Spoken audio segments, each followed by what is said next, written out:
Sejam todos bem-vindos a mais uma aula da Escola Urântia. E hoje nós vamos ter a apresentação pelo Neemias, que vai falar para nós sobre os 12 apóstolos, as características de cada um. Muito obrigada, Neemias, por ter aceitado fazer essa apresentação para nós. É com você. Obrigado, Lilian. Boa noite a todos. Como a Lilian já comentou, né? Hoje nós vamos falar sobre os 12 apóstolos, referente ao documento 139. Eu peço desculpas pelos motoqueiros mal educados que passam aqui na porta de casa. Nem dá para escutar, Não dá Neemias. para ouvir, mas parece um barulhão aqui, eu fico com a impressão que vocês estão ouvindo. Bom, vou compartilhar aqui com vocês a minha tela.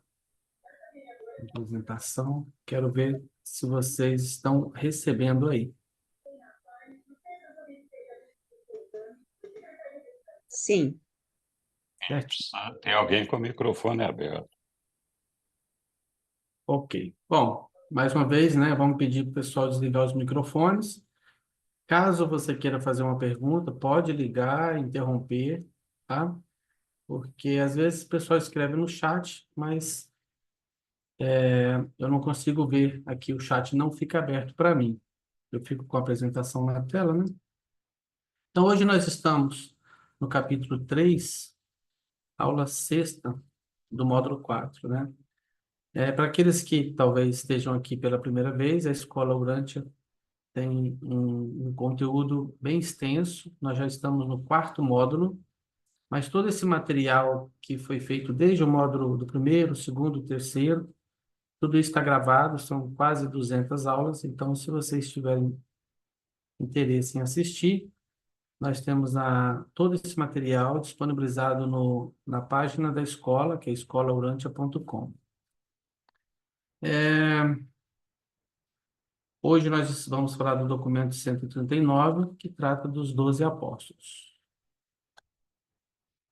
Esse capítulo, né, que é o capítulo 3, ele começou com os anos de transição. Depois nós vimos a história de João Batista, depois o batismo, os 40 dias, o tempo de espera na Galileia, a formação dos mensageiros do reino, que foi a última aula apresentada pela Sueli. Hoje nós iremos ver os 12 apóstolos e depois teremos a ordenação dos 12. Então, cada capítulo tem 7 aulas, sendo que cada aula ocupa 2 quartas-feiras. Então, hoje nós estamos aqui na aula na aula 6, né? Como eu disse, esse número 4.3.6 é porque nós estamos no módulo 4, no capítulo 3, na aula. Então, o documento 139 fala especificamente dos 12 apóstolos, que esses aqui, né? Então, cada tópico do documento é a história de um dos apóstolos. Então, nós iremos ver tudo isso aqui. Não tem 12 tópicos, porque o livro de Urântia, os reveladores, trataram a história de Tiago e Judas Alfeus num capítulo só.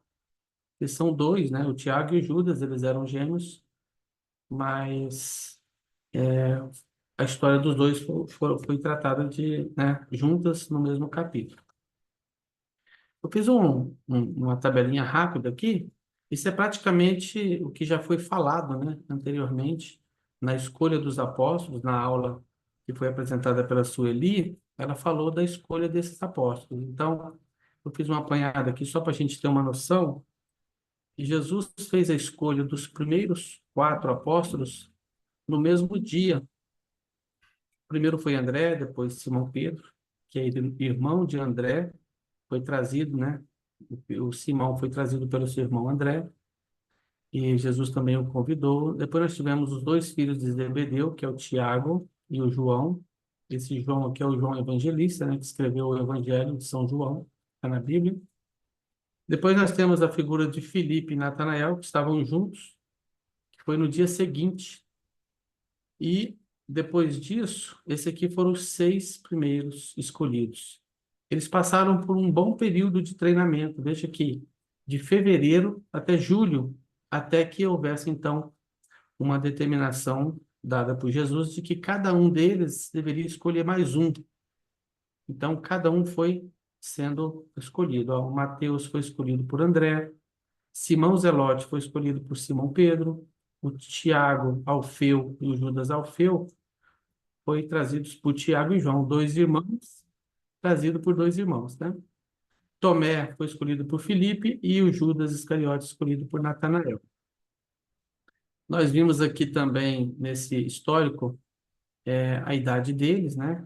André tinha 33 anos, é o mais velho deles, vocês podem ver.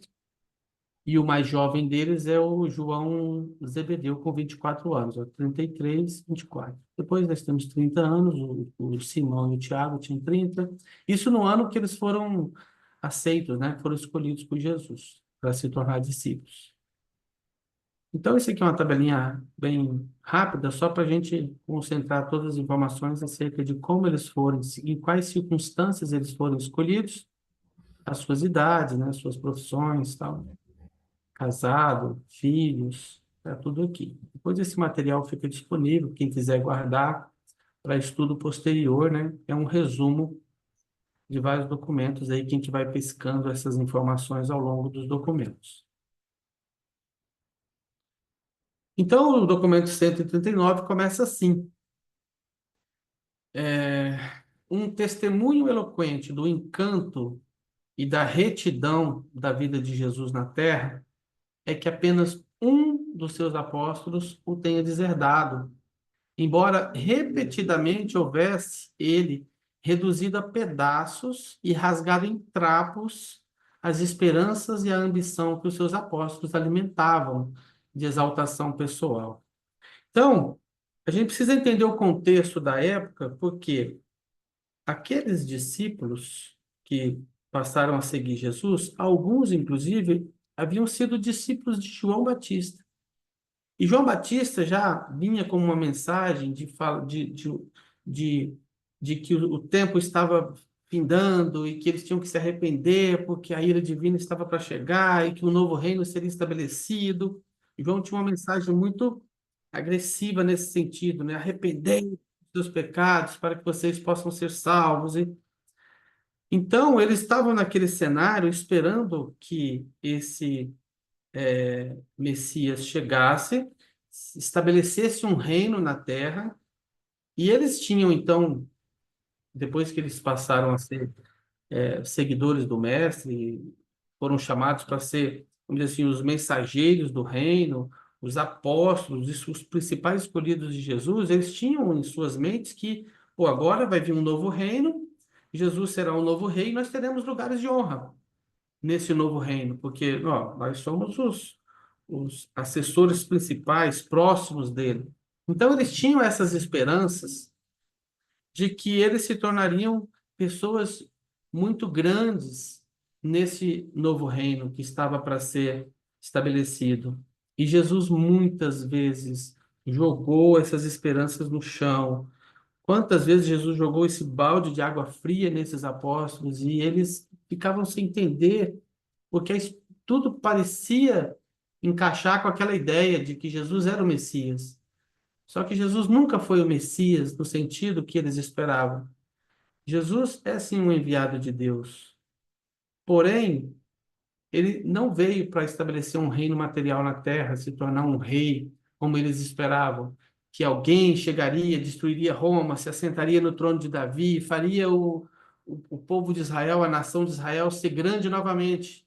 Porque eles estavam ali, dominados pelos romanos, e eles estavam sendo explorados, né, com impostos altíssimos e sendo dominados, não tinham mais poder na sua própria terra. Então eles esperavam que alguém chegasse, que esse Messias fosse mesmo se sentar no trono de Davi. Então o que o texto está dizendo é que, apesar de Jesus ter várias vezes despedaçado e destroçado essas esperanças deles, apenas um deles desertou. E não seria de estranhar se outros mais houvessem desertado. Por quê? Porque é, eles, eles realmente, vamos dizer assim, tinham motivos para deixar Jesus, porque não era aquilo que eles estavam esperando no primeiro momento. Eles esperavam outra coisa de Jesus. Mas vamos prosseguir. Isso aqui eu já estou contextualizando para a gente entender o que eles estão dizendo aqui, que o testemunho eloquente do encanto e da retidão da vida de Jesus está demonstrado pelo fato de que apenas um desertou o ministério, por assim dizer, né? Traiu a confiança do mestre, apesar de todos os outros também terem motivos para desertar, porque Jesus, no final das contas, não era aquele rei que eles esperavam. Jesus tinha uma missão espiritual, não material como eles queriam. E muitas vezes eles estavam, né, esperando coisas que não tinham nada a ver com a missão de Jesus.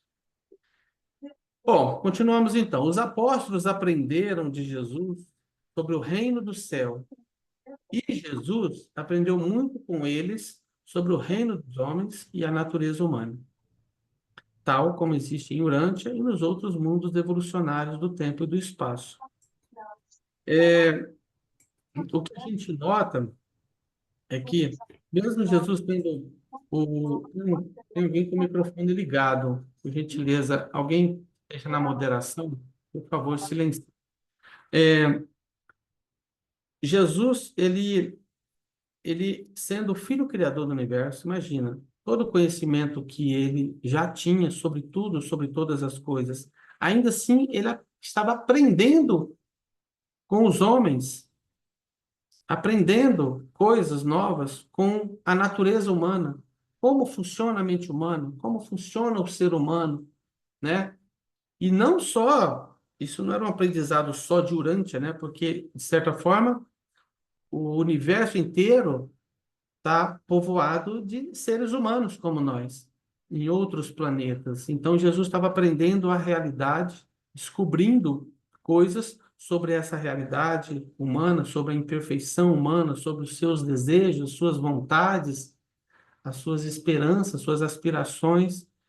Então, realmente, essa experiência do Filho Criador, viver a vida da criatura é muito rica, porque ele está experienciando, olhando a criação a partir de uma outra perspectiva.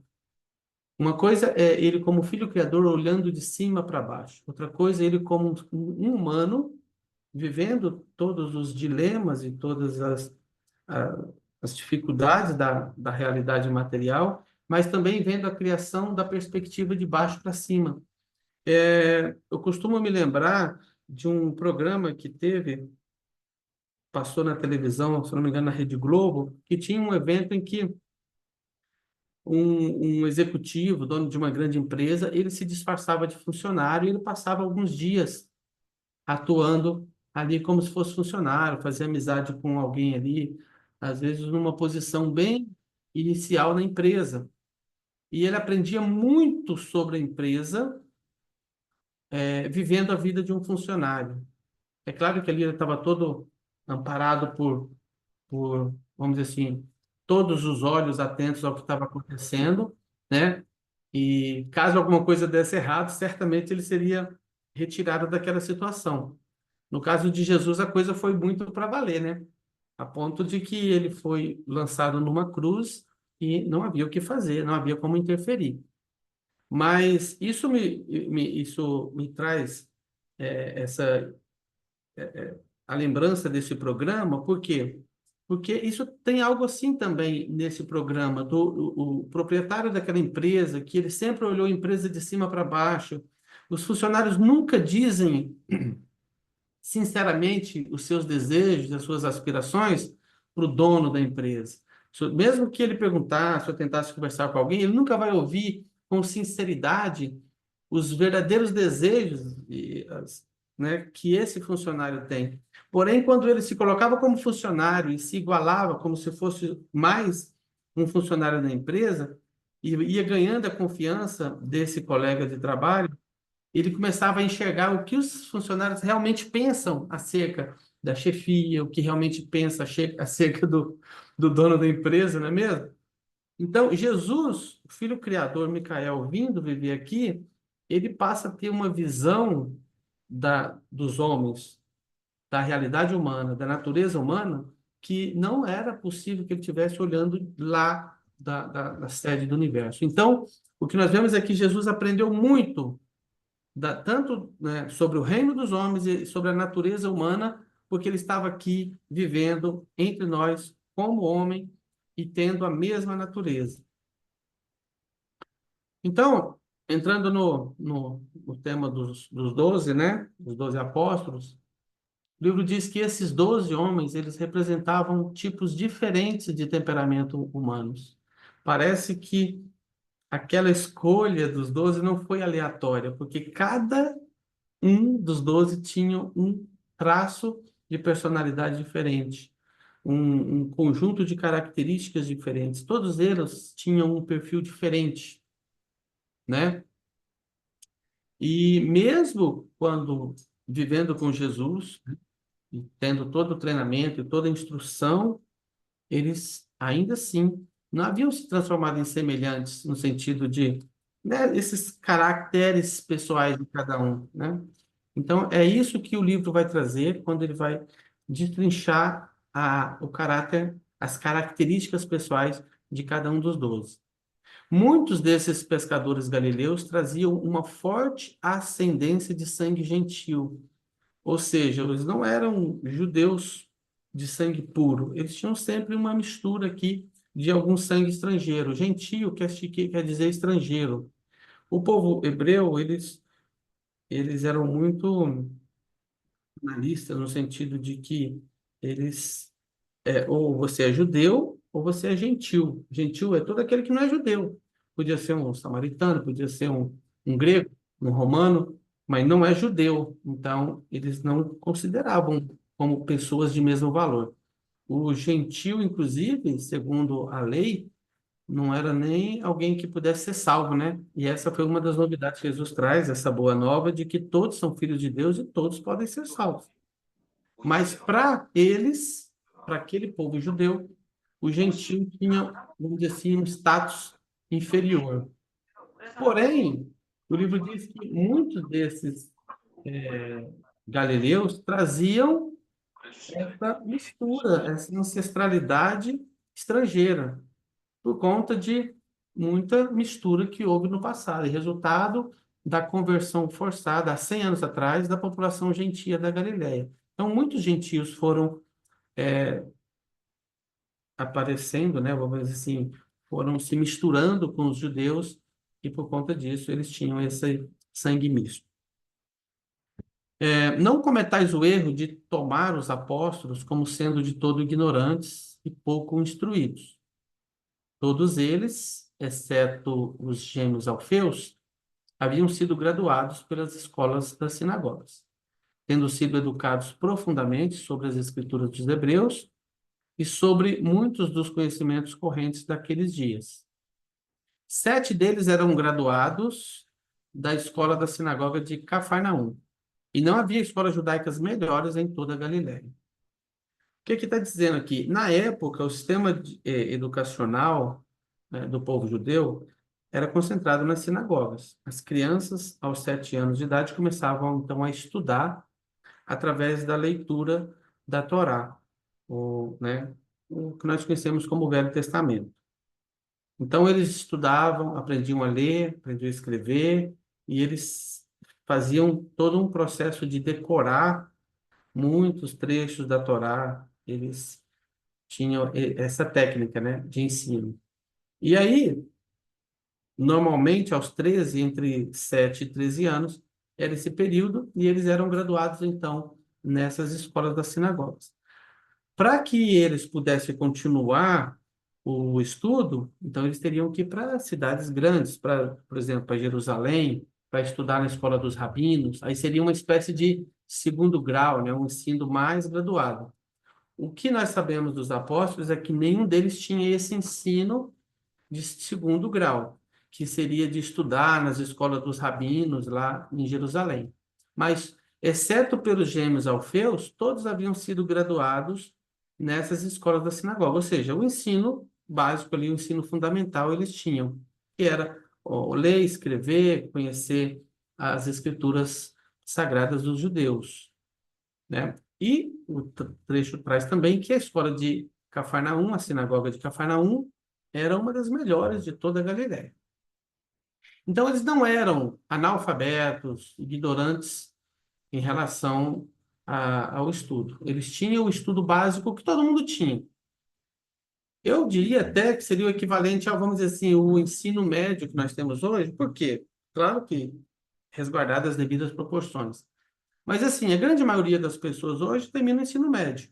Alguns conseguem, então, partir para uma graduação, e seria uma faculdade, né? Para que eles continuassem o estudo, então, teriam que ter que ter essa graduação, estudar na escola dos rabinos em Jerusalém. Então, inclusive, tem um trecho que a gente estudou já na história de Jesus, que quando ele se graduou na escola de Nazaré, e ele esteve lá em Jerusalém aos 12 anos, né, para receber passar pela cerimônia de graduação e ser declarado como um adulto de Israel. Ele, nessa época, havia sido organizado lá entre os rabinos que, aos 15 anos, Jesus voltaria para Jerusalém para começar a estudar lá. Essa havia sido já uma coisa ajeitada entre José, Zacarias, para que Jesus, então, pudesse fazer essa graduação. E nós sabemos que não aconteceu, porque aos 14 anos Jesus perdeu o pai e ele teve, então, que essa possibilidade de estudar fora, né, estudar em Jerusalém, foi colocada de lado, porque ele teve que cuidar da sua família, sua mãe e seus 8 irmãos. Vamos continuar, então. Quando os vossos registros se referem a esses mensageiros do reino como sendo ignorantes e iletrados, isso é uma coisa trazida, eles estão citando aqui algo que está escrito nos evangelhos, que dizia que os apóstolos não tinham graduação, mas não é porque eles não tinham estudo, né? A intenção, continuando aqui, a intenção é mais a de transmitir a ideia de que eles eram leigos, ou seja, não instruídos segundo o saber dos rabinos, ou seja, eles não foram formados na escola dos sacerdotes, dos rabinos, e nem educados segundo os métodos da interpretação rabínica das escrituras. É porque eles tinham um ensino básico que todo povo comum tinha acesso. Povo comum, digo, os homens, porque as mulheres na época não tinham ainda o direito, né? Como os meninos tinham de frequentar a escola. Eles tinham lacunas no que se concebe como sendo uma educação superior. Como eu estava fazendo aquela comparação, né? Do ensino superior, uma faculdade, então. Então, eles tinham o ensino básico, mas não tinham esse ensino superior. Nos tempos modernos, eles certamente seriam considerados sem instrução e, em alguns círculos da sociedade, até sem cultura. Uma coisa é certa, eles não haviam passado, todos, por um programa rígido, convencional e estereotipado de instrução. Desde a adolescência, cada um deles possuía experiências diferentes de aprendizado de vida. Então, era isso. Tinha um ensino básico ali, um ensino padrão, comum para todos, e logo eles se formam aos 13 anos, né? E aí, depois disso, eles não frequentaram nenhuma outra escola. Eles foram viver suas vidas, suas profissões, seu trabalho. A maioria deles eram pescadores, pessoas comuns mesmo, pessoas humildes. Então, agora vamos entrar no tópico número 1, que é a história de André. Se alguém quiser fazer alguma pergunta, algum comentário, ou complementar alguma coisa. Então, Neemias ali fala que só os irmãos Alfeus, né, que não foram graduados, que não eram Não graduados. tiveram esse estudo, Você tem alguma ideia por que será que eles não conseguiram se graduar? Bom, a gente vai ler sobre eles. O livro diz que eles tinham uma certa limitação intelectual, né? Eles não eram totalmente obtusos, assim, mas eles tinham, assim, uma dificuldade de aprendizado e tal. Eles tinham uma certa limitação. A gente vai ler na história deles, que vai falar com mais detalhe. Eu acredito que talvez tenha sido isso, talvez uma dificuldade de aprendizado, que fizesse com que eles desistissem ou não conseguissem alcançar a graduação. Mas também não eram totalmente eu entendo que não é que eles não soubessem ler e escrever, analfabetos. Talvez eles não tivessem conseguido graduar, que é todo aquele processo de que aos 13 anos ele tem que terminar os estudos para que eles passem pela cerimônia lá, né, de emancipação. Obrigada. Mais alguém? Se não tiver, nós vamos prosseguir. Vamos entrar, então, na parte de André, né? André foi o primeiro escolhido. André, líder do corpo apostólico, essa foi a função dele, né? Nasceu em Cafarnaum. Era o mais velho em uma família de 5 filhos, ele próprio, o seu irmão Simão e as 3 irmãs. Nós sabemos que André e Pedro eram irmãos. Então, André era o primogênito, o segundo era Simão e depois ele tinha mais 3 irmãs. Eram 5 filhos no total da sua família. O seu pai, que na época em que André foi escolhido por Jesus, o seu pai já havia falecido. Mas no passado ele havia sido sócio de Zebedeu, ou seja, todo mundo estava ali próximo, né? Cafarnaum e Betsaida. Betsaida é uma espécie de... Cafarnaum está um pouco afastado do lago, e Betsaida é uma espécie de porto. Então tem um vilarejo ali em Betsaida, né? Estou falando tem, né, no sentido... Mas tinha, né, um vilarejo que era ali às margens do lago. E Betsaida, e Cafarnaum era a cidade, vamos dizer assim, a cidade, enquanto Betsaida era um vilarejo próximo. E ele nasceu em Cafarnaum e o seu pai havia sido sócio de Zebedeu nos negócios ali de peixes em Betsaida, que é o porto de pesca de Cafarnaum. Então a gente vê que todo mundo estava próximo, né? Ó, nós temos André e Pedro junto, depois Tiago e João, que eram irmãos também filhos de Zebedeu. Então, todos ali estavam próximos. Quando se tornou um apóstolo, André estava solteiro, mas vivia com seu irmão casado, Simão. André tinha um puxadinho lá na casa de Simão, né? E ele vivia com seu irmão. Provavelmente por ter perdido o pai, a gente não tem notícia da mãe, mas então creio que por conta disso, Simão deve ter convidado André, né, para que fosse morar com ele. Ambos eram pescadores e sócios de Tiago e João.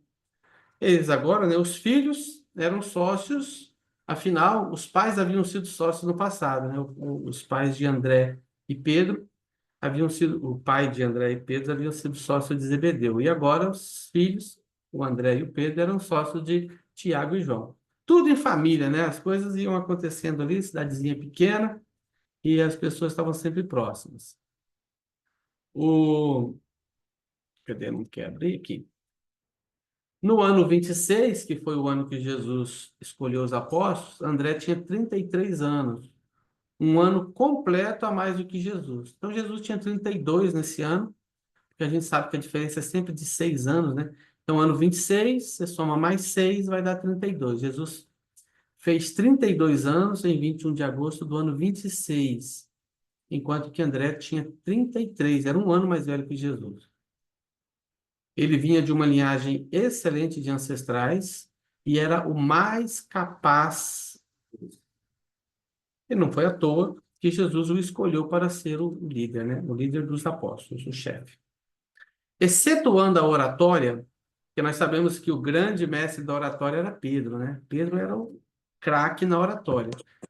Então, excetuando a questão da oratória, Pedro era um igual aos seus companheiros em quase todas as aptidões imagináveis. Jesus nunca deu a André um apelido, uma designação fraternal. Está dizendo isso aqui porque Jesus deu apelido a alguns outros, né? Contudo, tão logo os apóstolos começaram a chamar Jesus de mestre, eles também designaram André com um termo equivalente a chefe. Então, nós tínhamos o mestre, que era Jesus, e nós tínhamos o chefe, que era o André. André era um bom organizador e um administrador ainda melhor, né? Era um dos 4 apóstolos que formavam o círculo interno, mas ao ser designado por Jesus como dirigente do grupo apostólico, André teria de se manter junto aos seus irmãos, ao passo que os outros 3 usufruíam de uma comunhão mais estreita com o Mestre. Até o fim, André permaneceu como o deão do corpo de apóstolos. Nós vimos que na sequência, né, nas aulas anteriores, a gente viu a sequência certinho de como os apóstolos foram escolhidos. Nós tivemos André, depois Tiago e João, André, Pedro, depois Tiago e João. Então, esses são os 4 primeiros, e eram os 4 mais próximos. Quando o André, Jesus escolheu André como chefe do grupo e disse para André: eu preciso de 3, você escolhe 3 para que se tornem os meus assessores mais próximos, aqueles que irão comigo para a montanha, aqueles que irão me acompanhar, vão cuidar das minhas necessidades mais íntimas, mais próximas. Então, André queria muito, né, que fosse ele, porque ele poderia ficar mais próximo de Jesus. Porém, ele já havia sido designado como chefe dos 12. Então, André escolheu o Pedro, o Tiago e o João. Esse era o grupo, esses 4 eram o grupo mais próximo, o círculo mais fechado dos 12. Mesmo nunca tendo sido um pregador eficiente, André fazia um trabalho pessoal eficaz, sendo o missionário pioneiro do reino, visto que, como o primeiro apóstolo escolhido, imediatamente trouxe até Jesus o seu irmão Simão, que depois se tornou um dos maiores pregadores do reino. André era o principal apoio da política adotada por Jesus, de utilizar o programa de trabalho pessoal como um meio de treinar os 12 como mensageiros do reino. Então, nós vemos que André, apesar de não ter o poder da oratória, né, a capacidade, como tinha Simão Pedro, ele foi um pioneiro do reino e apoiou o seu irmão, e eles trabalharam juntos durante todo esse período. Estivesse Jesus ensinando aos apóstolos em particular, ou pregando à multidão, André, em geral, sabia o que estava acontecendo. Era um executivo compreensivo e um administrador eficiente. Então, ele estava atento a tudo o que estava acontecendo. Jesus realmente podia confiar que André iria administrar o grupo. Então, Jesus podia sair, deixava tudo, né, ao encargo de André. Não tinha essa preocupação, né? Ele adotava uma decisão imediata sobre todas as questões trazidas ao seu conhecimento. A menos que considerasse o problema como estando além do domínio da sua autoridade, e quando isso acontecia, aí ele levaria o assunto a Jesus. Mas, na maior parte das vezes, ele decidia as coisas, ele resolvia, porque não havia necessidade de incomodar Jesus em cada situação, não é mesmo? Então, só quando ele via, falou assim: não, esse é um assunto que eu não tenho autonomia para decidir, aí ele levaria a Jesus. André e Pedro, que são os 2 irmãos, né, tinham o caráter e o temperamento bem diferentes, mas lhes deve ser dado para sempre o crédito de se darem esplendidamente bem um com o outro. Eles se completavam, de fato, né? Pedro, a gente vai ver que ele era mais estouradão, e falava sem pensar, aquela coisa, mudava de comportamento muito fácil, mas André era muito mais sereno, equilibrado. Então, André mantinha Pedro mais equilibrado. Em contrapartida, André não tinha o poder da palavra, da oratória, como tinha Pedro. Então, eles trabalharam juntos e isso foi importante porque um completava o outro. André nunca teve inveja da capacidade oratória de Pedro. E raro é ver um homem mais velho, do tipo de André, exercendo uma influência tão profunda sobre um irmão mais jovem e talentoso. Veja que realmente os 2 foram uma dupla perfeita, né? André e Pedro pareciam nunca ter a menor inveja das habilidades, nem das realizações um do outro. Tarde da noite, no dia de Pentecostes, quando 2.000 almas foram acrescentadas ao reino, lembra? Lembra, né? Aqueles que já leram, né? A gente ainda vai ver isso lá na frente, mas no dia de Pentecostes, quando desceu sobre o planeta Terra o Espírito da Verdade, e todos sentiram essa presença, e aquilo tomou eles de uma alegria, de um êxtase, e aquilo contagiou a todos, e Pedro fez um discurso memorável, Então, 2.000 pessoas se converteram naquele dia. Então, é sobre esse evento que está sendo tratado aqui, que diz que tarde da noite, no dia de Pentecostes, quando 2.000 almas foram acrescentadas ao reino, graças principalmente à pregação energética e inspirada de Pedro, André disse ao seu irmão: eu não poderia ter feito isso, mas estou contente de ter um irmão que o fez. Então, isso deve ser um motivo de muito orgulho, né? Tanto de ver o seu irmão tendo aquela capacidade e de Pedro ver que seu irmão reconheceu o seu valor e o seu trabalho, né? Isso foi um momento especial para eles. E Pedro respondeu: e se não fosse tu que me trouxeste ao mestre, e não fosse a tua perseverança em me manter junto a ele, eu não estaria aqui para fazer isso, né? André e Pedro eram exceções à regra, provando que mesmo os irmãos podem conviver em paz, trabalhar juntos de um modo eficiente. Muito legal isso aqui, né? Um exemplo para os irmãos da atualidade, que às vezes, né, a gente tem muito mais facilidade de conviver ou até fazer negócios ou montar uma sociedade ou parcerias, às vezes com estranhos é mais fácil do que fazer com familiares, né? Esse aqui é um exemplo de que esses dois irmãos puderam realizar muito juntos e tiveram tanto sucesso. Depois de Pentecostes, Pedro estava famoso, mas nunca se tornou algo irritante para o irmão mais velho. Passaram o resto da sua vida sendo apresentado como o irmão de Simão Pedro. Pedro estava tão famoso no meio cristão e naquilo que tudo estava acontecendo, e Pedro era sempre apresentado como o André, né? Ah, esse é o irmão de Pedro. O irmão de Pedro está aqui, né? Mas André nunca se sentiu irritado com isso. De todos os apóstolos, André era o melhor conhecedor de homens. Ele sabia que os conflitos estavam germinando no coração de Judas Iscariotes, mesmo quando nenhum dos outros sequer suspeitava de que algo estava errado com o tesoureiro deles. Mas ele nada disse a ninguém sobre os seus temores. Então, olha como ele era observador, né? E ele já notou que nem tudo estava indo bem com Judas. E acabou acontecendo, né? Judas chegou a trair o mestre. O grande serviço de André para o reino foi o de aconselhar a Pedro, a Tiago e a João, a respeito da escolha dos primeiros missionários que foram expedidos para proclamar o evangelho do reino. E também o de aconselhar a esses primeiros líderes sobre a organização dos assuntos administrativos do reino. Então, a gente vê que com a partida de Jesus, os apóstolos não ficaram totalmente órfãos, né? Eles tinham na figura de André, que era o chefe do corpo apostólico, essa pessoa que os aconselharia acerca do que fazer naqueles primeiros dias, né? André tinha o grande dom de descobrir os recursos ocultos e os talentos latentes dos mais jovens. Está aí mais uma virtude de André. Logo depois da ascensão celeste de Jesus, André começou a escrever um registro pessoal de muitos dos feitos e dos ditos do seu mestre que partira.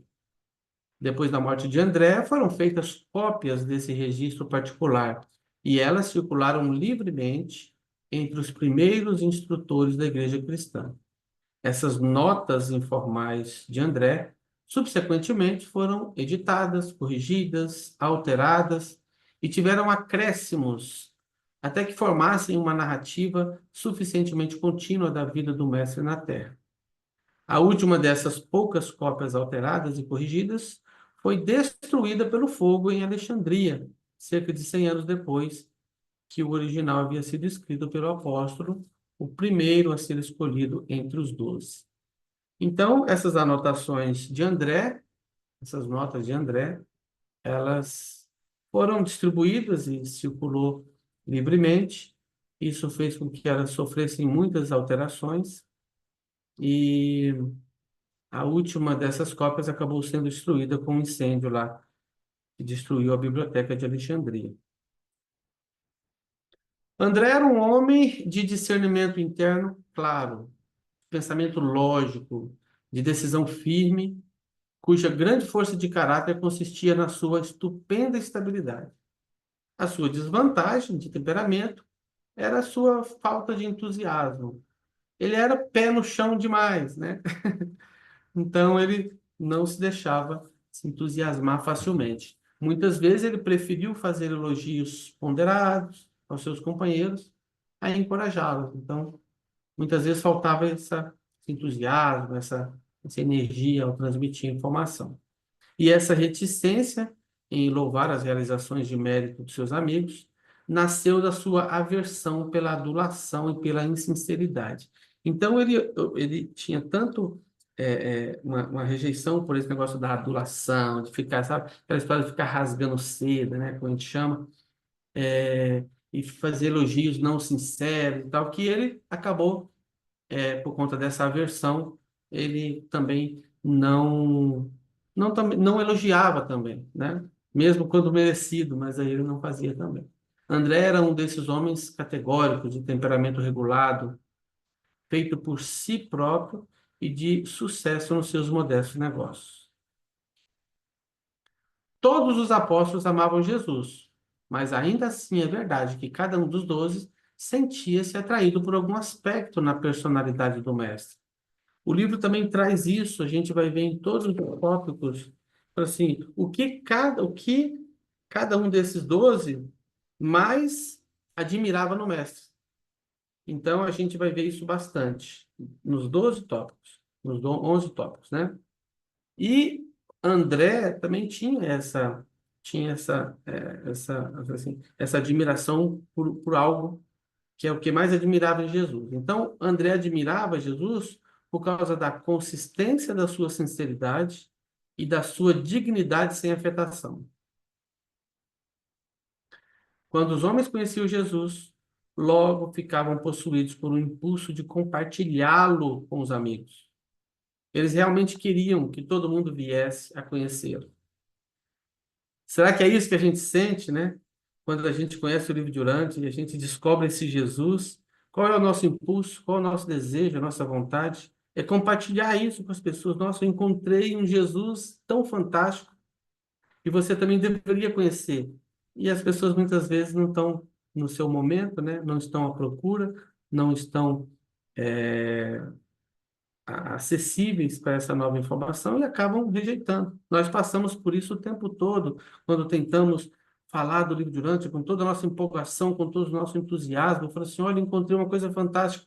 E as pessoas, né, olham para você e falam assim, esse cara é louco, né? O que é isso que ele anda lendo aí? Né? Não sabe que nós estamos querendo apresentar esse Jesus. Então, nós também ficamos possuídos por esse impulso de querer compartilhar esse Jesus que nós conhecemos, né? Isso é natural. Eu tenho visto isso, eu sinto isso e vejo isso nos meus irmãos que descobrem a revelação.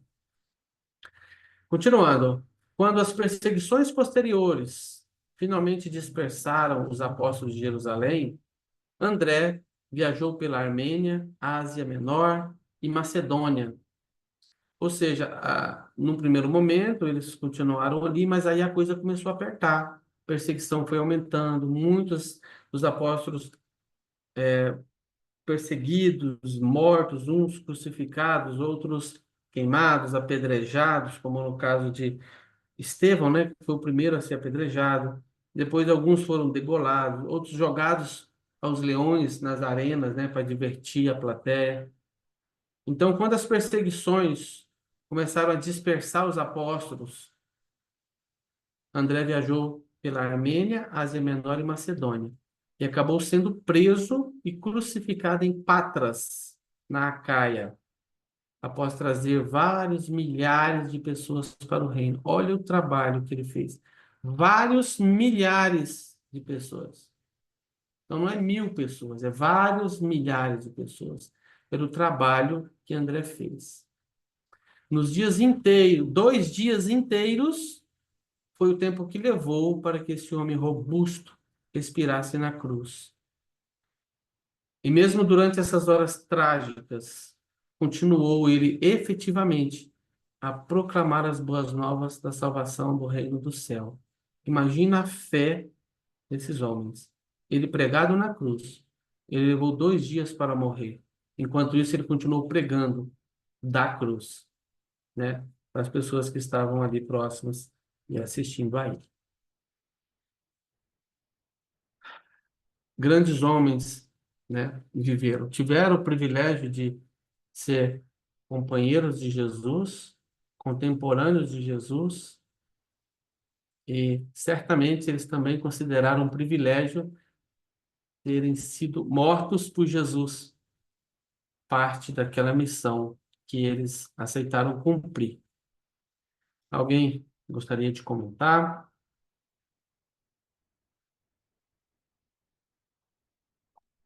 Esses 4 primeiros apóstolos, eles foram são os mais conhecidos atualmente, né? Eles tiveram um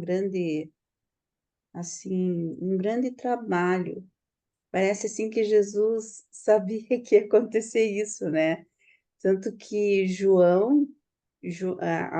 no primeiro momento, João e Tiago ficaram até com ciúmes de que André e Pedro fossem escolhidos por primeiro, né?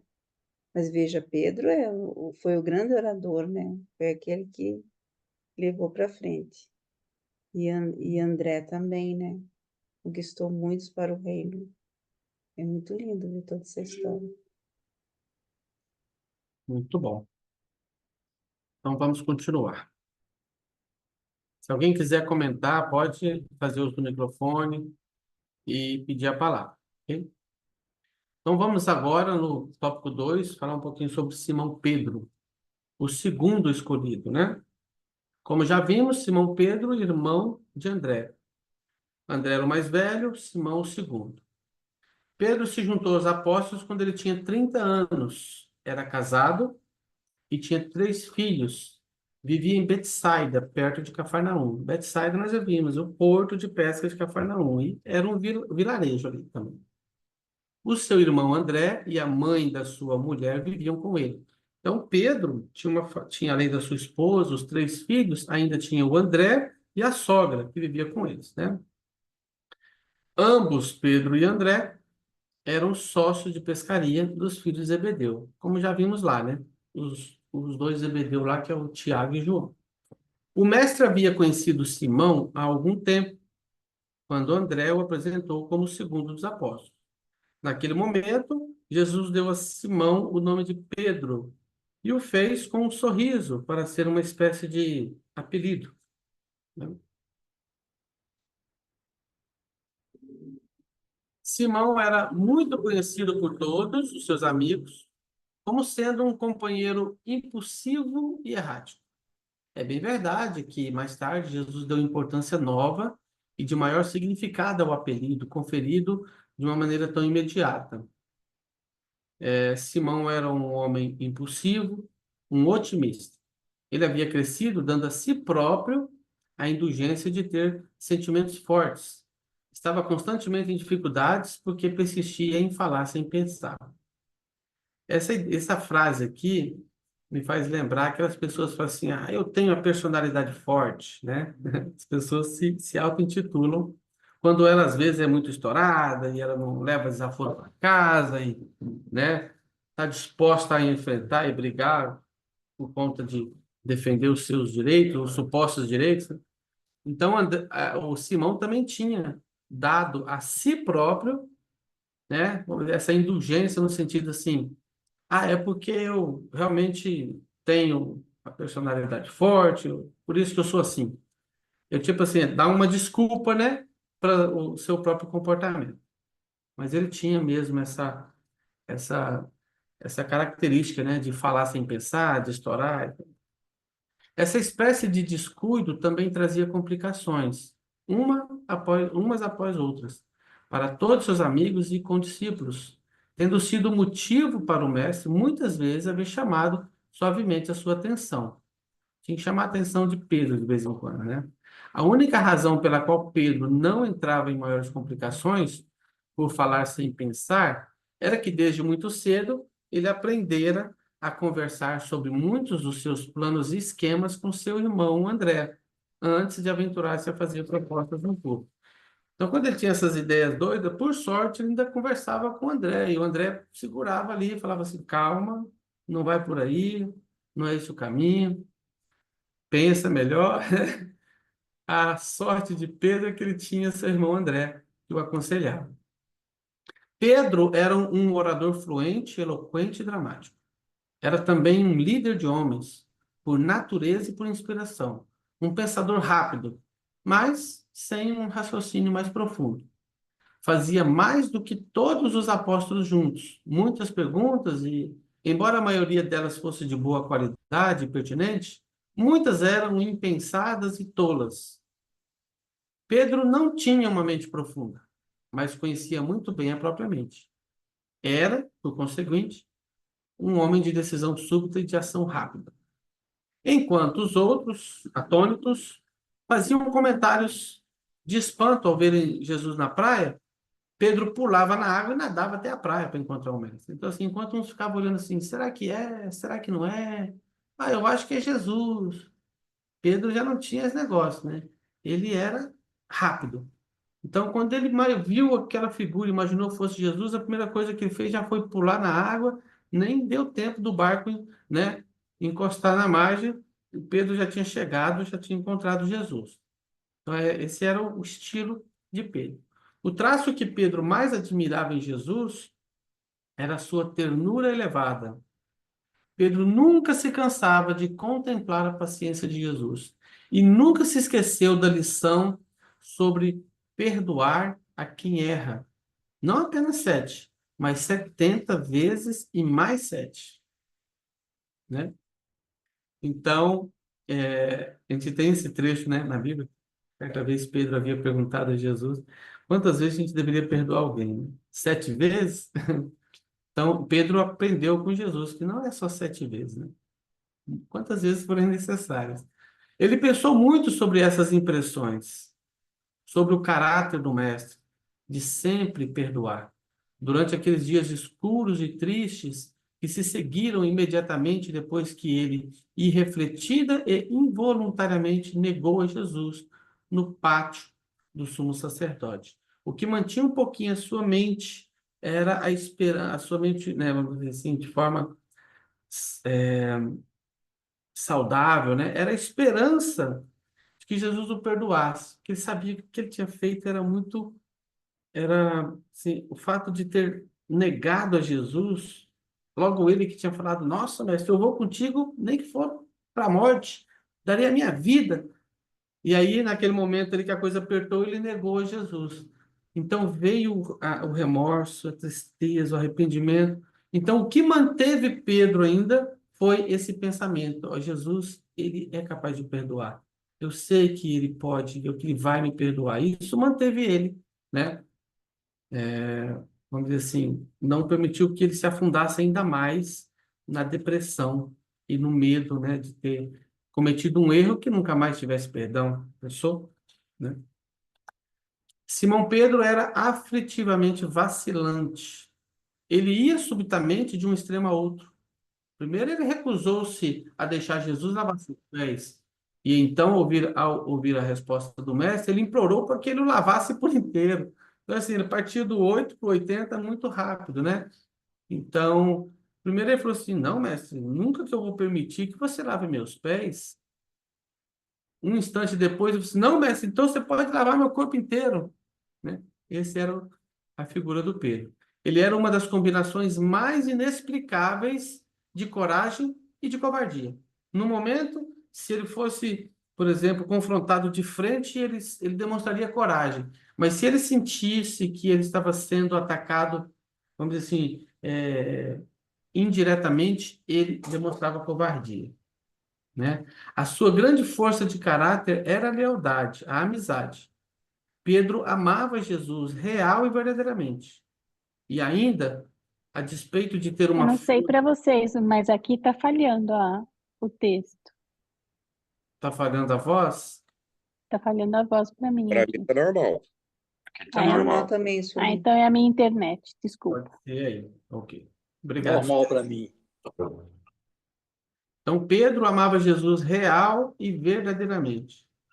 E ainda, a despeito de ter uma força altaneira de devoção, ele era instável e inconstante, a ponto de permitir que uma garota serviçal o provocasse e o levasse a negar o seu senhor e mestre. Ou seja, não era nem um soldado, não era, né? Mas uma garota chegou e falou assim: Eu acho que eu conheço você, você é um dos seguidores dele. E ele já ficou amedrontado e negou Jesus. Então, Pedro podia resistir à perseguição ou a qualquer outra forma de ataque direto, mas ele se desamparava e afundava diante do ridículo. Então, se o ataque não fosse direto, fosse tipo assim, ridicularizando ele se fechava, né? Ele tinha medo. Era um soldado valente quando enfrentava um ataque frontal, mas era um covarde, curvado de medo quando surpreendido por trás. Não consigo imaginar por que que Pedro tinha esse comportamento, né? Pedro foi o primeiro dos apóstolos de Jesus a adiantar-se para defender o trabalho de Filipe com os samaritanos e o de Paulo com os gentios. Veja, ele se adiantava, ele defendia, ele enfrentava.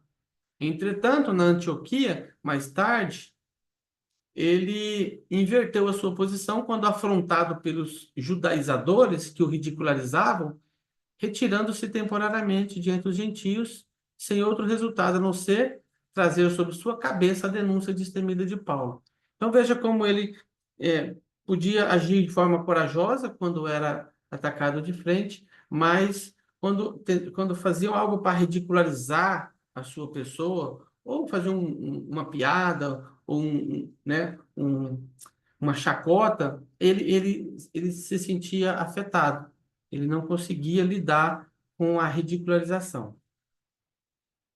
Ele foi o primeiro entre os apóstolos a confessar de todo o coração, reconhecer a combinação da humanidade e da divindade em Jesus. E também o primeiro, depois de Judas, a negá-lo. Olha só que curioso, né? Quando Jesus perguntou: o que vocês acham que sou eu? Primeiro ele disse assim: o que o povo, né, as pessoas estão dizendo do que eu sou?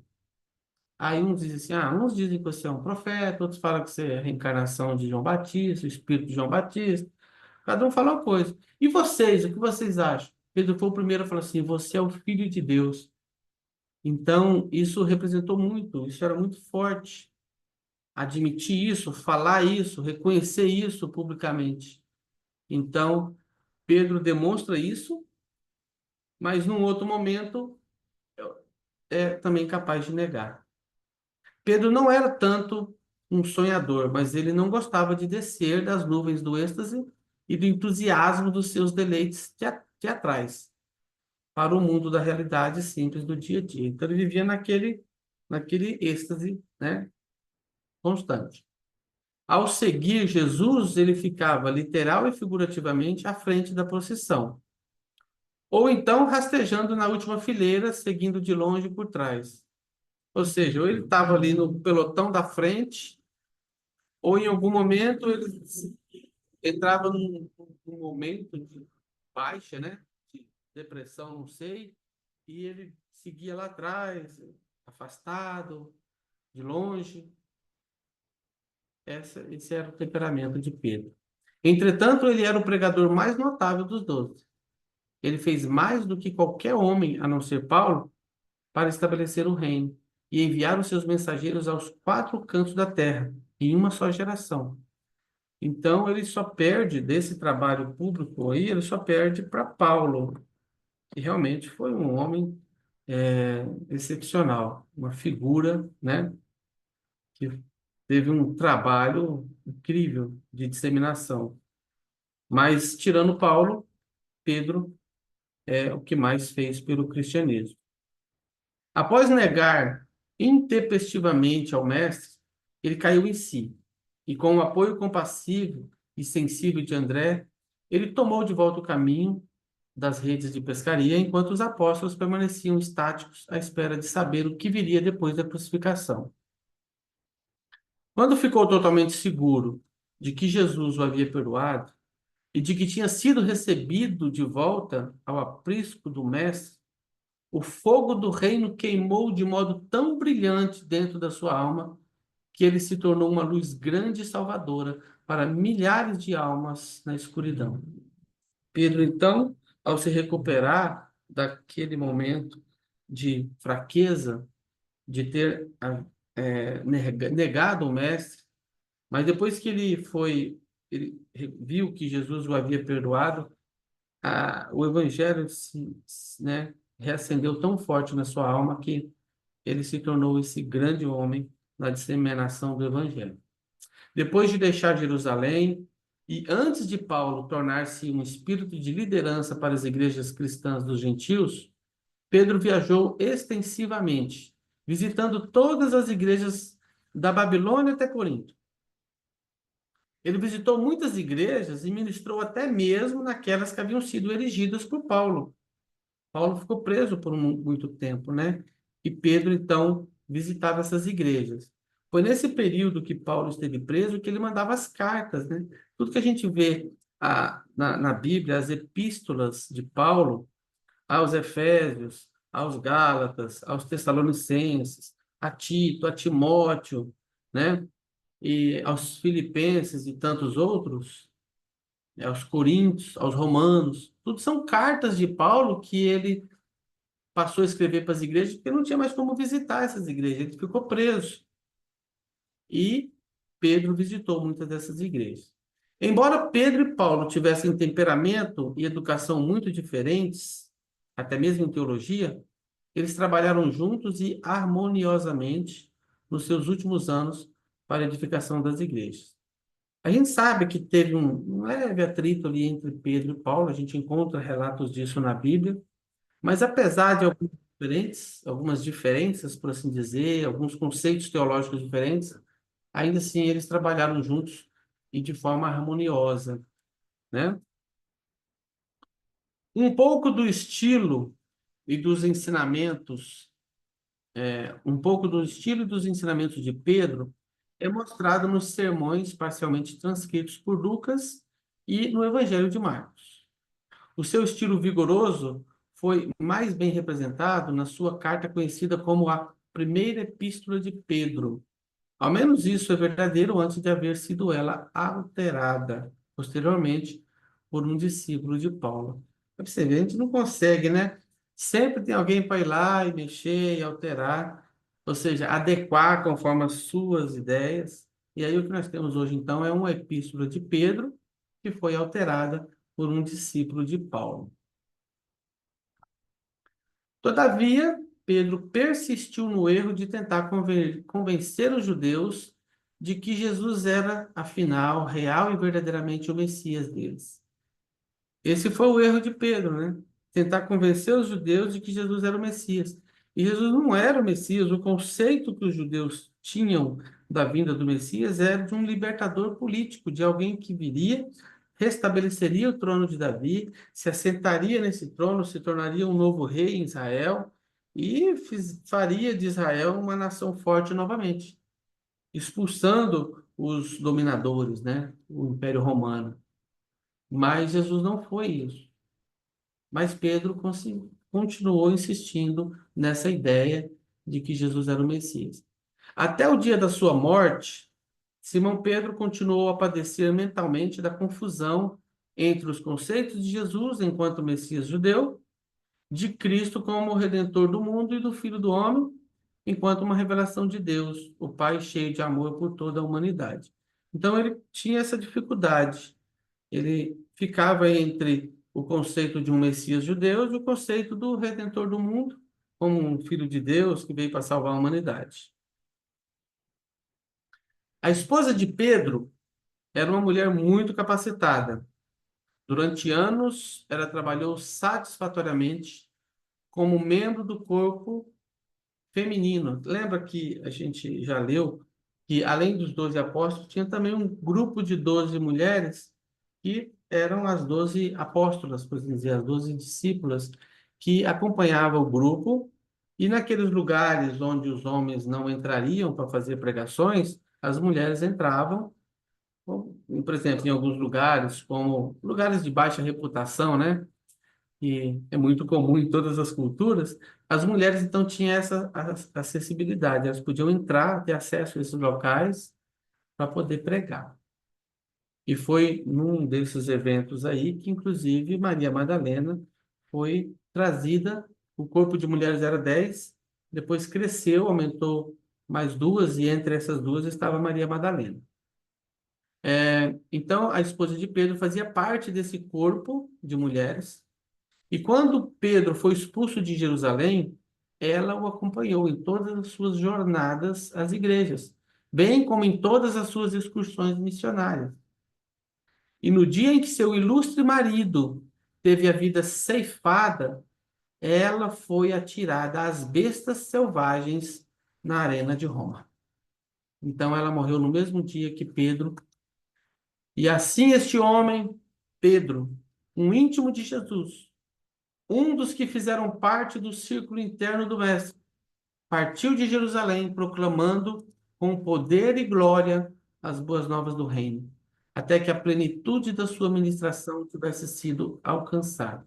E ele se considerou como um digno recebedor de altas honrarias quando seus captores informaram-lhe que ele deveria morrer como seu mestre tinha morrido, na cruz. Dessa forma, Simão Pedro foi crucificado em Roma. Existe uma tradição no mundo cristão de que Pedro foi crucificado de cabeça para baixo. Eu não encontrei essa informação no livro Durante, mas há informação de outros relatos que Pedro, ao ser informado que seria crucificado, ele teria então pedido que ele não era digno de morrer da forma que Jesus morreu. Então ele pediu que fosse crucificado de cabeça para baixo. Eu não sei se essa história é verídica, mas isso é uma informação que a gente encontra na tradição cristã.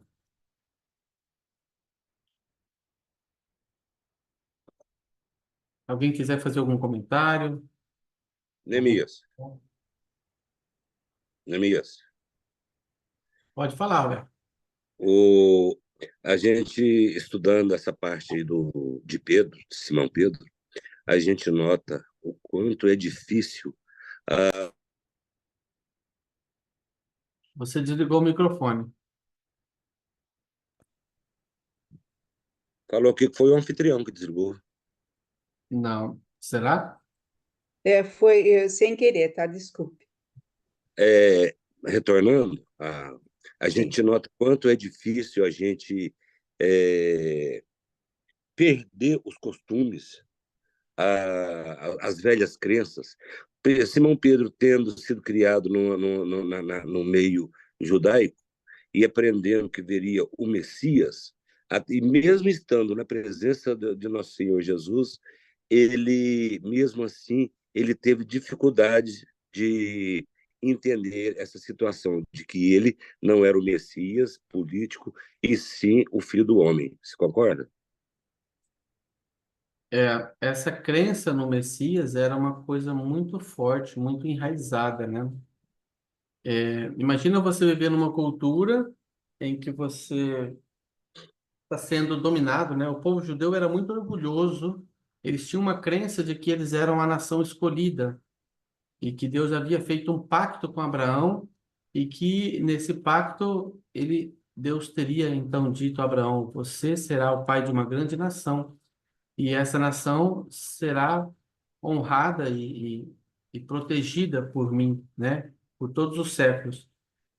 E aí o povo acreditava que eles estavam passando por aquele momento como se fosse um castigo divino. Ah, nós pecamos, a nação de Israel pecou, cometeu muitos erros, Deus está nos castigando, mas todo esse castigo vai passar. Deus irá enviar o Messias, o libertador. Assim como Israel, por um tempo, ficou escravo no Egito, e Deus enviou o libertador. Na crença deles, Deus teria enviado Moisés para poder libertar. Moisés é a figura perfeita de um Messias, de alguém que vai lá, liberta um povo, se torna um rei e transforma aquela nação. Moisés fez isso. Então, eles acreditavam que haveria de nascer um outro que seria enviado por Deus para libertar o povo de Israel se estabelecer no trono de Davi. E nas profecias falava sobre isso, porque muita profecia, houve muita informação sobre a vinda de Jesus. E essas profecias associavam a vinda desse Filho de Deus como se fosse esse libertador político. Só que Jesus veio para estabelecer um reino espiritual e não material. E eles não tinham não conseguiam compreender isso. Num primeiro momento, eles esperavam que Jesus fizesse isso em vida. Depois, quando Jesus morreu, ressuscitou, ele prometeu que voltaria. E eles então começaram a depositar essa esperança na volta. Assim, em algum momento ele vai voltar para continuar o trabalho que foi feito e aí sim vai estabelecer esse reino. Então eles nunca desistiram dessa ideia de Jesus estabelecer um reino material na terra. Os cristãos ainda hoje estão esperando Jesus voltar e estabelecer esse reino na terra. É como se Jesus viesse aqui e vai estabelecer um reino de 1 milênio, né? Eles falam de 1 milênio, 1000 anos em que ele vai governar a terra e a terra será próspera e perfeita. Então, ainda estão esperando isso, sendo que o reino de Deus já está entre nós desde sempre. E cada um que tem a presença do ajustador do pensamento dentro de si está conectado a esse reino. Tem, vamos dizer assim, esse passaporte espiritual que nos torna cidadãos celestes, cidadãos do reino dos céus. E que esse reino começa aqui.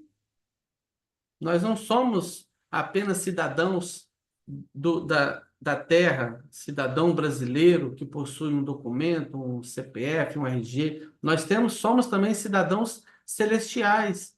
E que é o nosso passaporte que nos vai levar para esse reino posterior após a morte. Então, o reino de Deus é isso. É o reino que abrange o universo inteiro. Mas eles não entendiam isso. Eles sempre associaram o reino de Deus como se fosse um reino na terra, governado por esse Filho de Deus. Essa era a crença de Pedro. Mais alguém?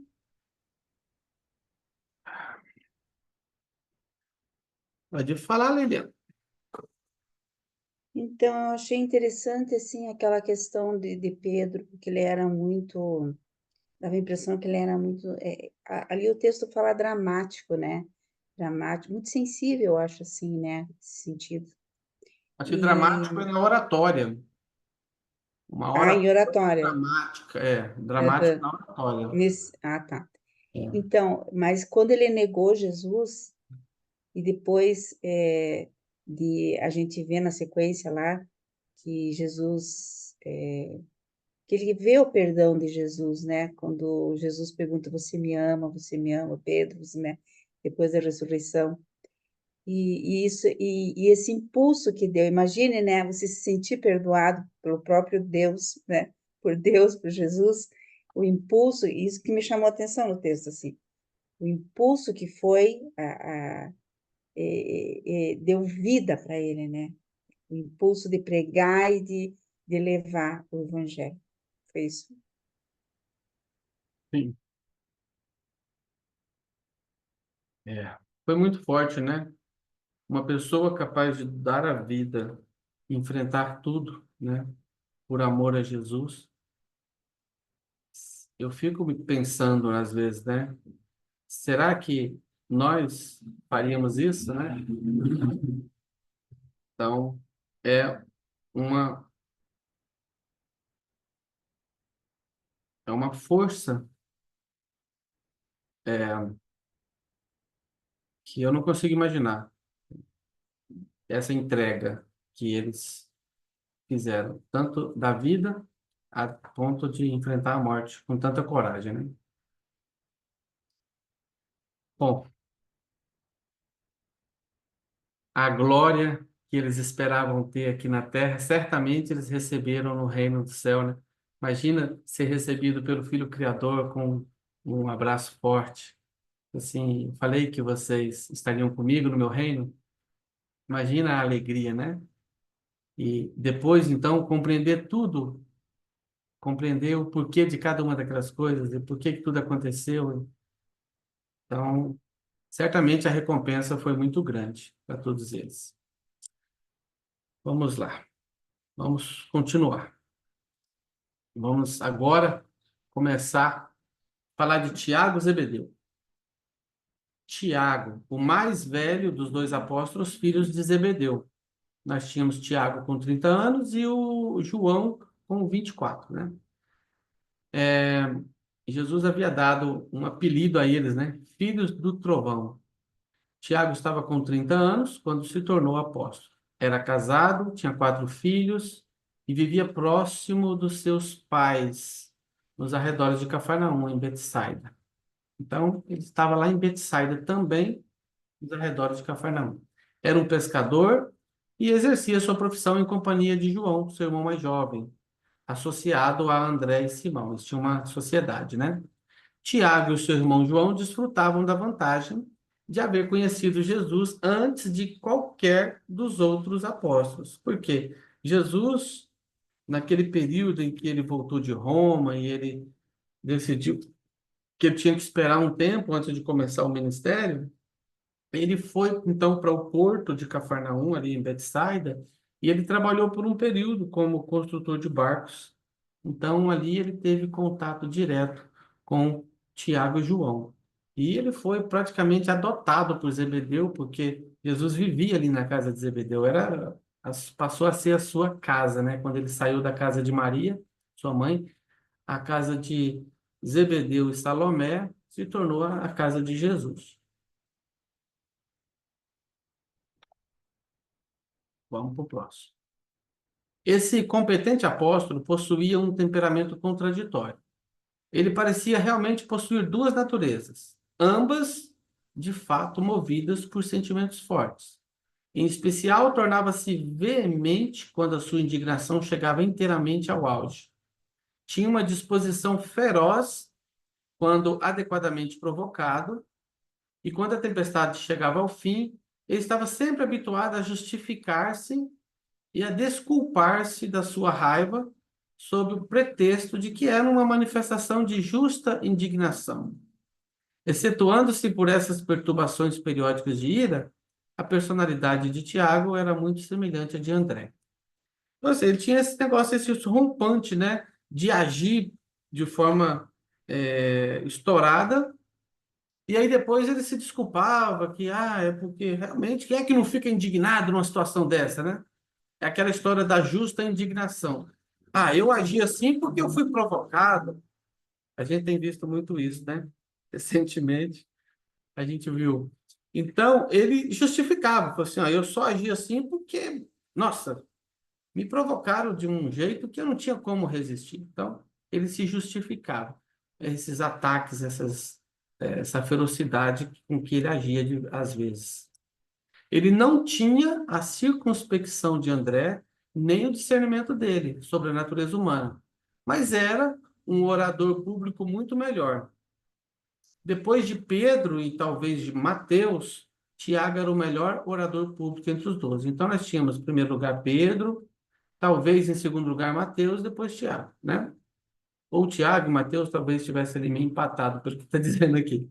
Se bem que não fosse melancólico, Tiago podia estar quieto e taciturno em um dia e muito falante e contador de histórias no outro. Por isso que fala que ele tinha duas naturezas, né? Parece uma pessoa assim meio bipolar, né? Um dia tá super feliz, alegre, contando histórias e sorrindo e tal. Outro dia tá quieto, taciturno, tristonho. Em geral, ele falava livremente com Jesus, mas entre os 12, durante muitos dias seguidos, ele permanecia silencioso.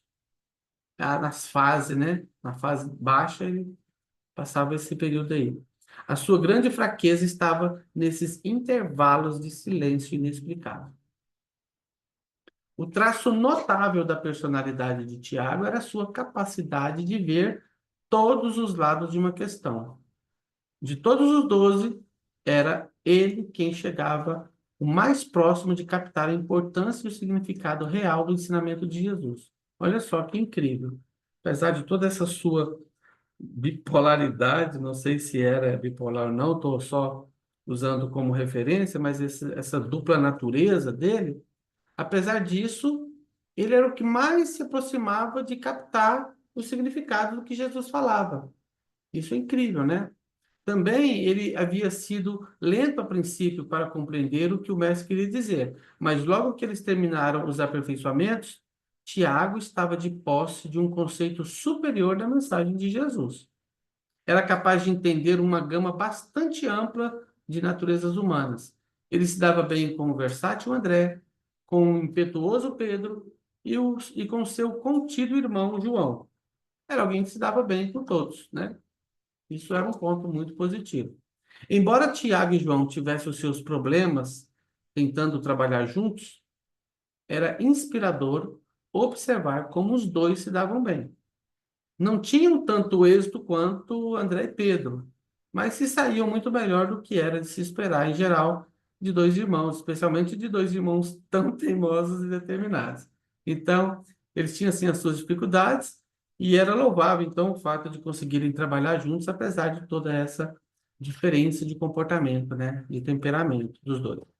E por estranho que possa parecer, esses dois filhos de Zebedeu eram muito mais tolerantes um com o outro do que com os estranhos.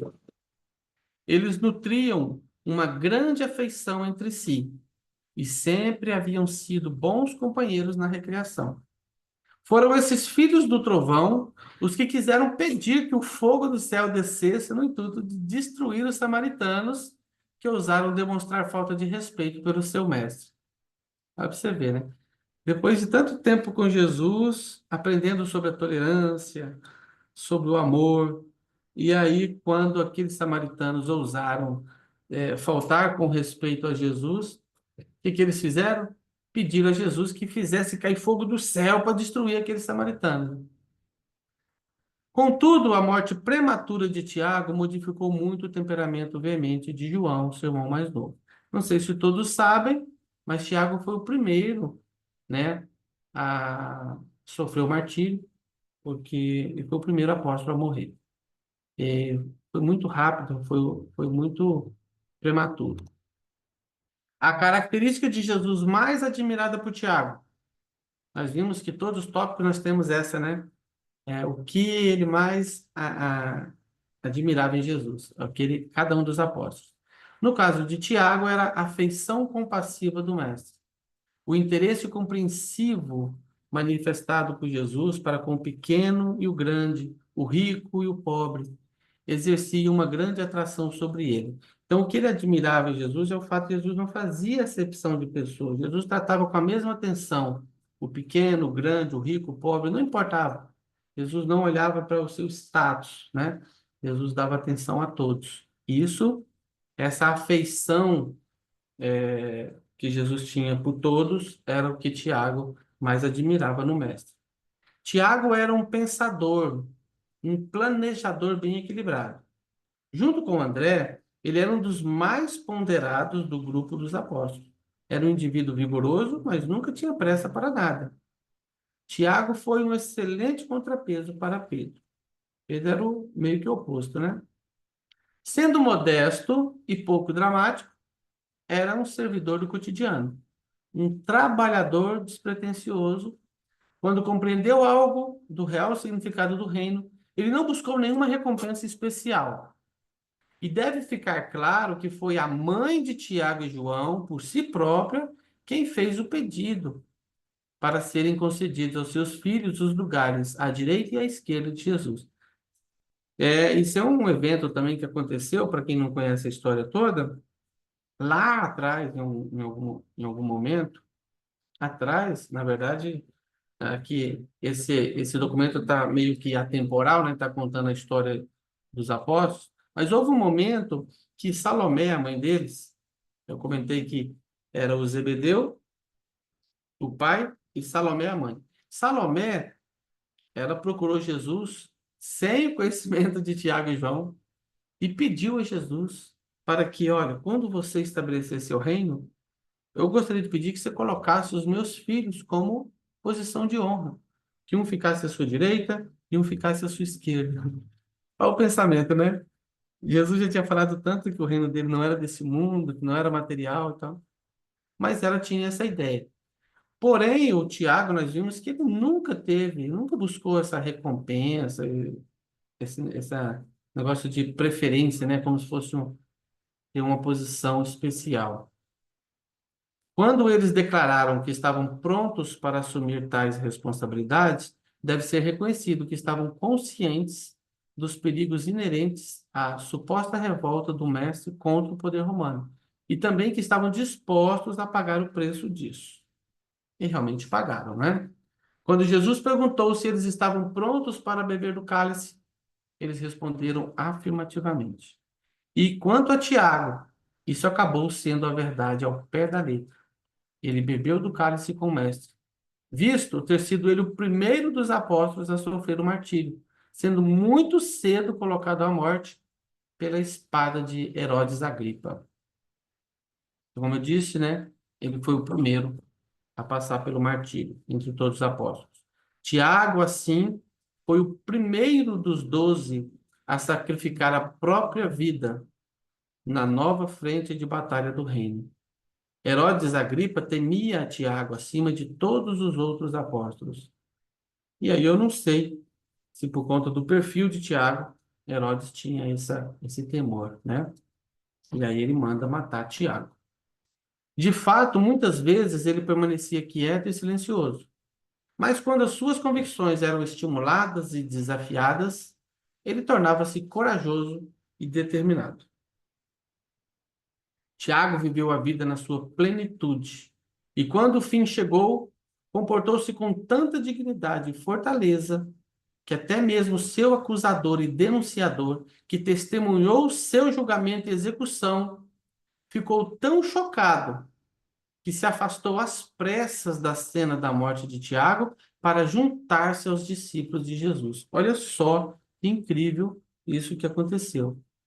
O acusador de Tiago, aquele que o denunciou, que o acusou e que testemunhou o julgamento e a execução de Tiago, ele ficou tão chocado com a postura de Tiago diante daquilo, Tiago se portando com tanta dignidade e com tanta fortaleza, né, com tanta força perante aquilo que estava para acontecer, sabendo que ia morrer, a postura de Tiago causou, né, promoveu, levou à conversão do seu acusador.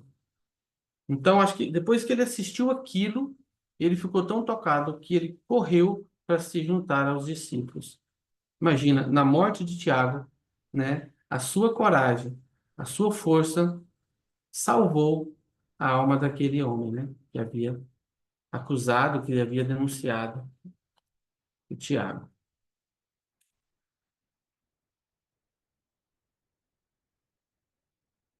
Bom, pessoal, nós chegamos até às 21h30, né? Eu creio que a gente deveria encerrar por aqui, para não se estender mais no tempo. Se alguém tiver alguma pergunta, tiver alguma dúvida, ou quiser fazer um comentário, a gente poderia ter um tempinho aqui para essa conversa. Neemias, só uma pergunta. Não entramos, eu achei que ia entrar, mas eu esperei. Mas João Zebedeu é o João do Evangelho? É, o evangelista João, que escreveu o Evangelho de São João. Ele não escreveu de próprio punho, mas ele, aos 99 anos, ele ditou, porque ele já estava cego, ele foi contando a história e um dos seus discípulos, o Natan, que colocou né, escreveu, passou para o papel esse relato. Correto. É o evangelista, sim, o João Zebedeu. Diga a ele.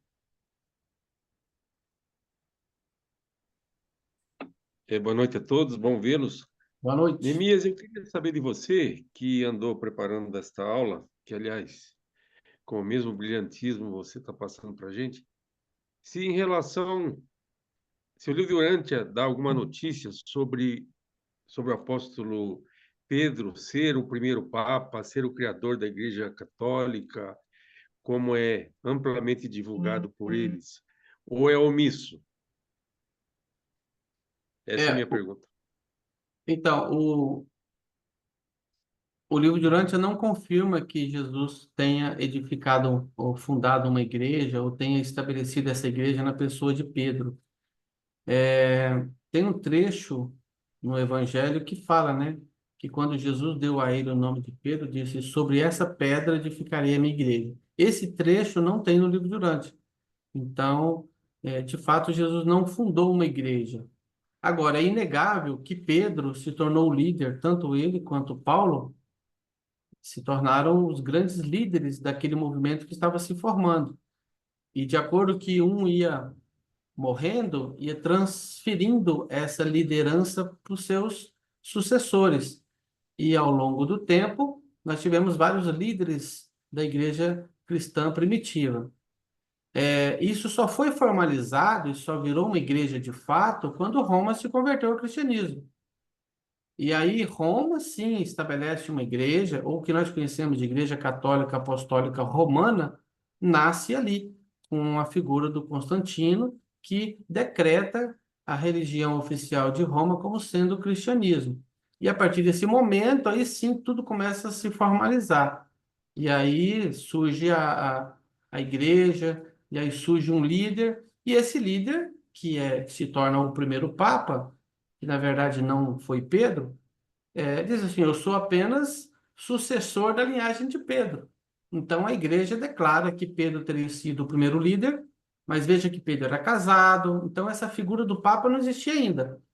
Mas depois de um tempo, a igreja estabelece o celibato, estabelece a linhagem papal e todo o sistema que nós conhecemos hoje, né? A organização que tem hoje.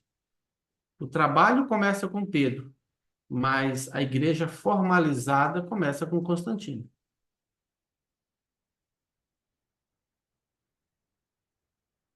Obrigado, Aélio.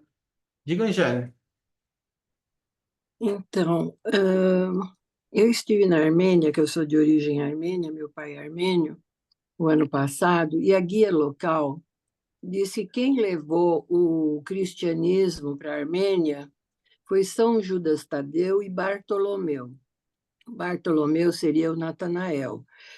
Então, eu vi hoje que você falou que, na verdade, foi o André que deve ter levado o cristianismo, porque, nossa, se morreu na cruz e ainda levou 2 dias pregando na cruz, então só pode ser o André, não é?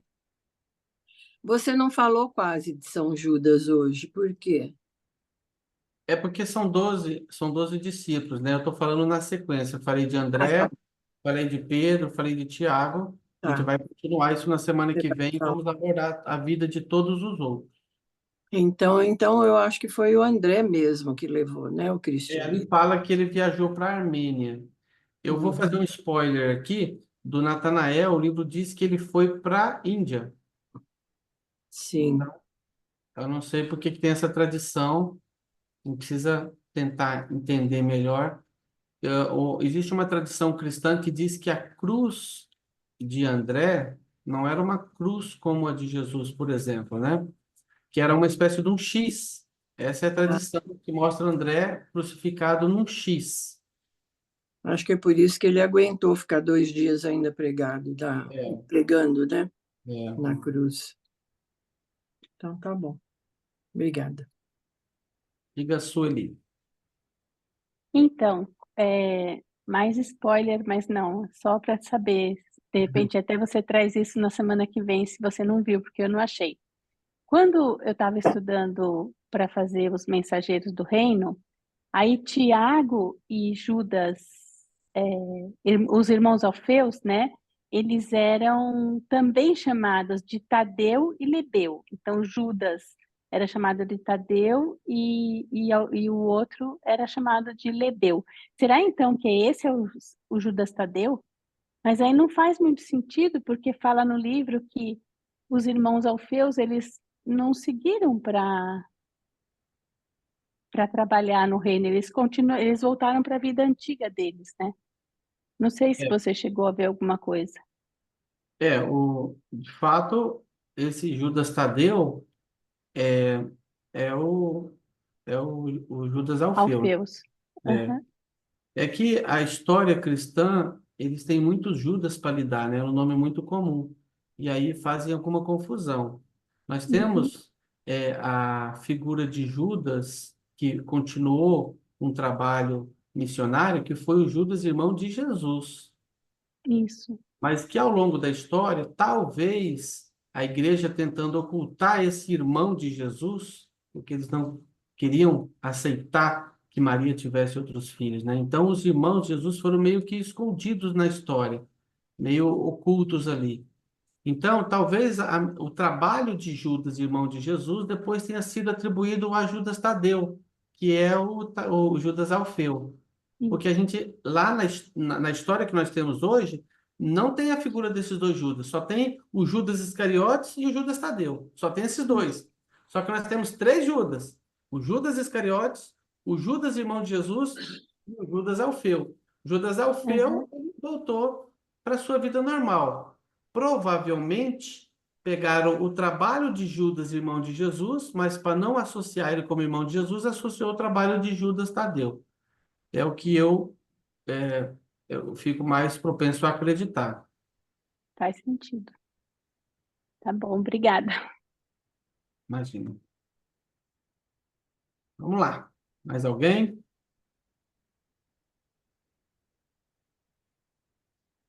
Ninguém? Então, a gente se vê novamente na próxima quarta, às 20 horas, para a gente continuar aí mergulhando na vida dos 12 apóstolos. Obrigado, Neemias. Obrigado. Obrigada, Vai Neemias. ter Boa sorteio noite, hoje, pessoal. Até Obrigada. quarta que vem. Boa noite. Obrigado, Até Emílias. Boa noite a quarta. todos. Abraço. Vai ter vai ter sorteio, Obrigado. Su? Ai, sorteio. Boa noite então a todos. Peraí, gente. Eita, Alguém clicou em alguma coisa? Não. não sei. Deixa eu baixar minha mãozinha Ah, que aqui. legal. Acho que o pessoal passa o mouse aqui, ó, e fica aparecendo o nome da pessoa onde ele está com o mouse. Desculpa aí, gente. Só um pouquinho, pessoal. Vamos fazer o sorteio, então. Vamos lá. Que pena, algumas pessoas saíram apressadamente, estão doidas para ir embora. Minha internet não está muito boa, mas vamos lá. Sortear nomes. Alguém pode, por favor, me gritar os nomes? Posso O meu falar. é Maria Landes, não precisa pôr, que eu já ganhei o livro. Vamos lá, eu vou falando o nome, você vai anotando. É Angele, Angele, Irineu, Irineu. a Maria Lanes, que falou que não é para colocar o nome, É porque eu Isso. já tenho, eu ganhei o livro. Sueli, Henrique, Não. Roberto Carlos, Aline Costa, Bernadette, estou indo muito rápido, Não, pode ir. Cristiane, Quem? Cristiane, Egli, Eliana, Aham. Yara, Iara. Yara, Márcia, Márcia, Isabela, Eu não Isabela. preciso. Isabela não? Não, é o livro de Grantia? É, para sortear o livro. Não, não. Deus abençoe. Ivanil, Jonatas, Uhum. Mantovani, Clebson, Luciano e Roberto. Moacir. Moacir. Alguém mais que eu não O falei? Roberto de Brasília. Leopoldo, Roberto. Brasília. Eu já vou compartilhar para a gente conferir. Ok. O Mas tem o Jonatas Aélio que colocou? saiu. Aélio, Quem mais estava aí que saiu, que alguém lembra? Eu não A lembro. Santal. mas a Sandal está no Japão. Lilian, você pode me autorizar a compartilhar? Sim.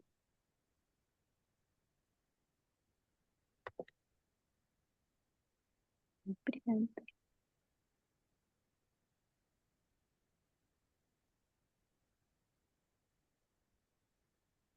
Vê que não estou achando teu nome. Você quer que eu faça? Faz.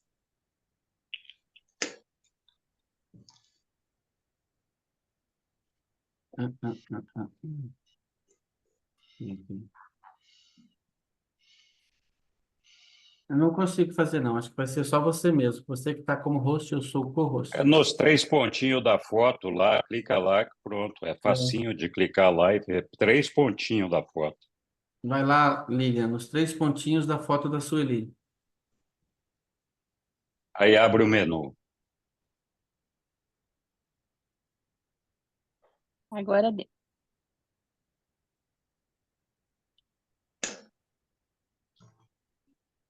Maravilha.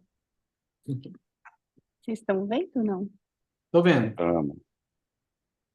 Eu vou ler de novo, vai. Angele, Irineu, Roberto Carlos, Aline Costa, Bernadette, Cristiane, Egli, Yara, Márcia, Ivanil, Jonatas, Mantovani, Clebson, não sei se escrevi certo, Luciano, Roberto, Moacir, Roberto Brasília e Aélio. É isso? Roberto é o mesmo. Roberto Brasília e Roberto é o mesmo.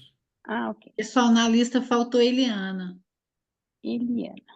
Não, o Roberto, não são 2 Robertos? Não, é o São mesmo. Roberto Roberto. Carlos lá em cima e Roberto de Brasília. Tem o Roberto Carlos e o Roberto Brasília. Aqui, ó, Tá. Roberto Carlos, Roberto Brasília. É diferente, né?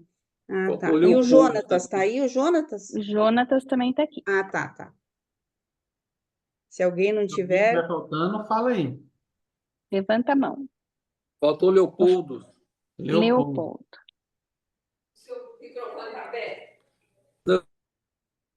Eu vou ler de novo. Se alguém sentir falta do nome, fala. Angele, Irineu, Roberto Carlos, Aline Costa, Bernadette, Cristiane, Egli, Yara, Márcia, Ivanil, Jonatas, Mantovani, Clebson, Luciano, Moacir, Roberto de Brasília, Aélio, Eliana e Leopoldo. Certo? Então, vamos lá, sortear. Ele demora um pouquinho. Jonatas. Eba! Muito Jonatas, bom. parabéns, ganhou o livro. Aí depois no WhatsApp você passa seu endereço para a gente poder mandar. Muito bom. Parabéns. Parabéns. Boa noite. Boa noite, pessoal. Boa noite, pessoal. Boa noite, Agora, pessoal. boa noite Obrigada, mesmo. Boa Anemias. noite. Estava ótimo. Obrigada.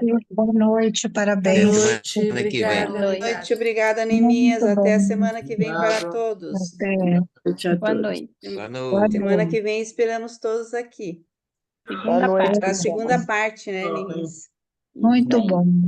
Muito bom. Obrigada. Tchau. Tchau.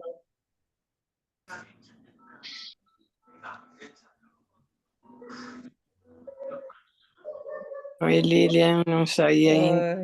Oi, vamos sair. Boa noite a todos.